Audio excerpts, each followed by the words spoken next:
Hey guys, and thanks for tuning into TradeChat. My name is Panzer, and today I'm going to be going over some of the things I haven't talked about with 4.1, as well as some upcoming mounts and companion pets. I hope you enjoyed this video, and if you do, remember to rate it thumbs up. Plus, I have a puppy. You should thumbs up just for the puppy. His name is Tychus, like Tychus Finley from StarCraft 2. He wants to go back to sleep. I'm going to stop putting him in the camera now. Okay, here's the intro.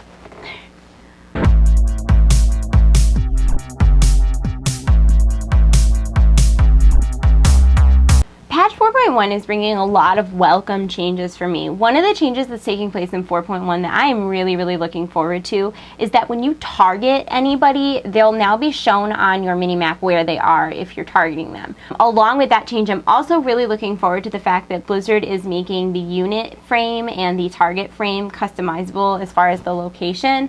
I really appreciate that in Cataclysm, Blizzard has really minimized the need for add-ons.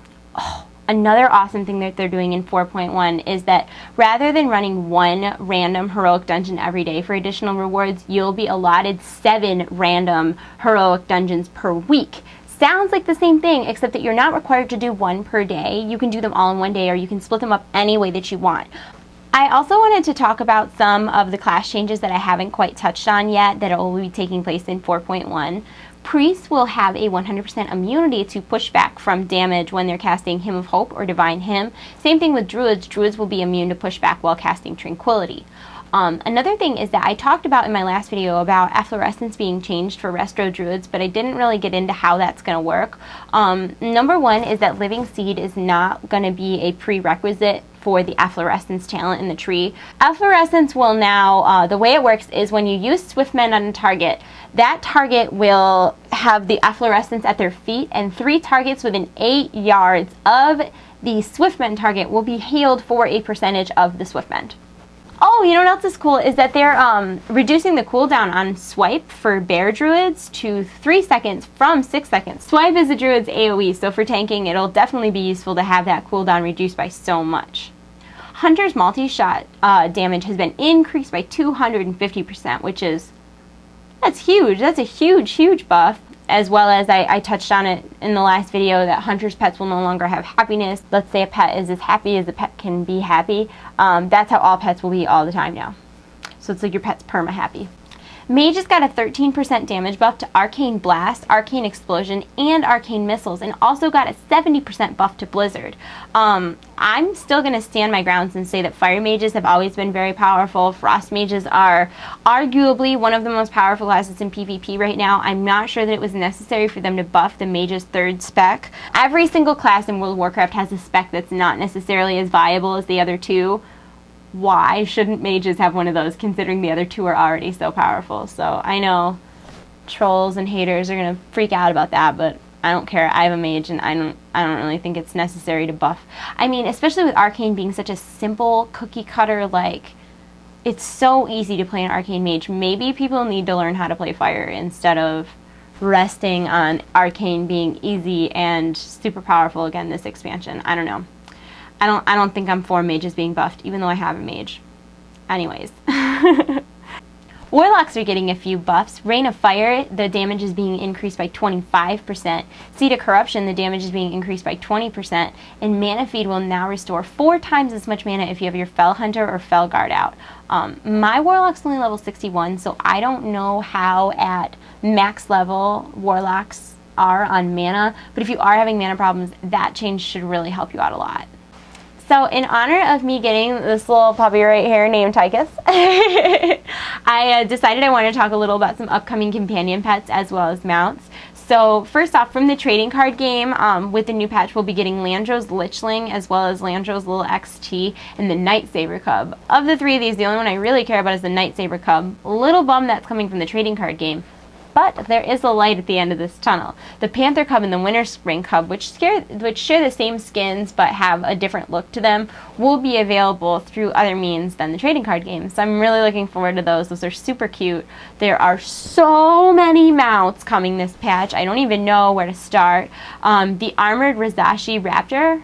Rizashi, did I say that right? Anyways, the armored Rizashi Raptor is being added. He is the remake of the Swift Rizashi Raptor from ZG previously. Also in this patch, we'll be seeing the addition of the Beryl Firehawk and the Crimson Firehawk. Both of these look very similar to reskinned proto-drakes with like beaks and wings with feathers sort of things instead of like dragony, but if you really look close, you can definitely see like that they're just drakes. The Flame Ward Hippogriff will also be added in this patch, as well as the Savage Raptor. The Savage Raptor is a trading card game mount. The Swift Zulian Panther is also being added. He is a remake of the old Zulian Tiger.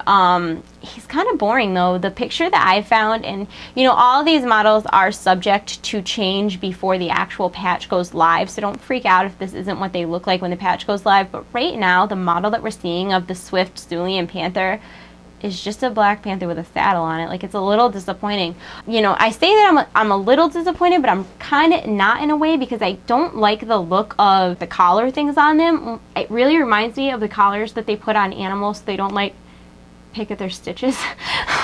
So if they're gonna release a panther mount like that the Horde can get, I don't mind that it wouldn't necessarily have the big like armored collar thing on, because like I said, it really reminds me of an e-collar like you would get on your animal at the vet. Moving on. Also in this patch, the Amani Battle Bear will be added. I found two different screenshots of this. I'm not going to post either of them because they were completely different and conflicting. I don't know if they were not real, if they were photoshopped, if maybe there's two different versions, one for Horde, one for Alliance.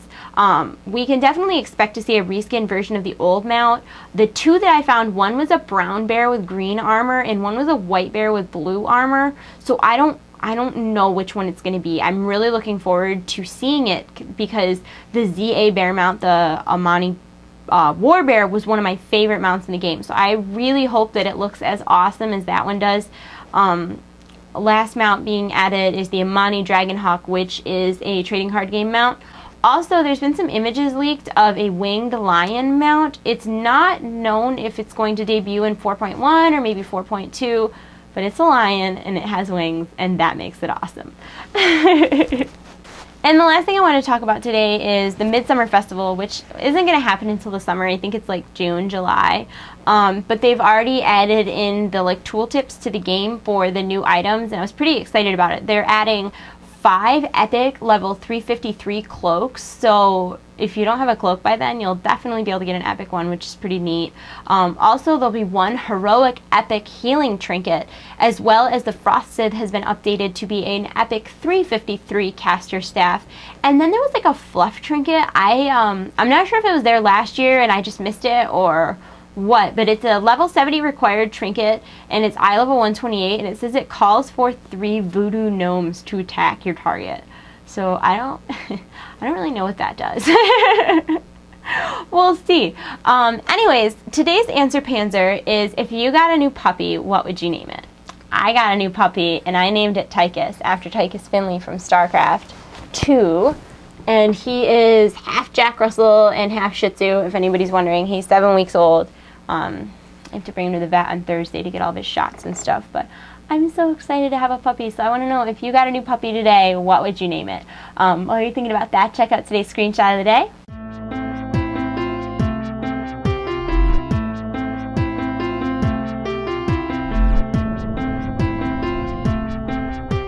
And it looks like that's my cue, guys. Thanks for tuning in. Remember to comment, thumbs up, and subscribe, and I'll see you soon.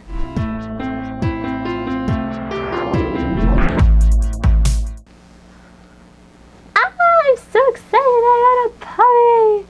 He's so good too. Like, when I bring him outside, he always goes to the bathroom, and he's good with the big dogs, and he's so cute. I love him, and he's so playful, and I mean, you wouldn't know right now because he's all tired because I fed him. I gave him a banana earlier. I gave him like a little tiny piece of a banana, and it was so funny because it was such a little tiny piece of banana, and he just like couldn't eat it. It's like a banana. Oh yeah, I'm way too easily amused. Isn't he so cute? Look at that little baby dog.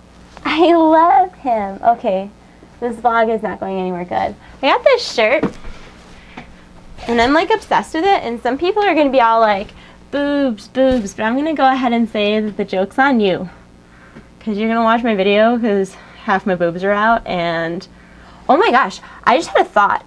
Literally, I have such a good making here for a viral video. Puppy, boobs, video games. This is gold, profit. Boobs plus puppy equals profit. Okay, I'm gonna go now. This is getting out of control. I love you all. You're in my hearts. Bye. Hearts. I do that all the time. People always call me out on it. They're like, we're in your hearts. Do you have more than one? Psh. Yeah, there's like 6. Cows have several stomachs. I have several hearts. That's why I'm so cute and bubbly and sweet and loving all the time. You guys should appreciate my multiple hearts. Bye.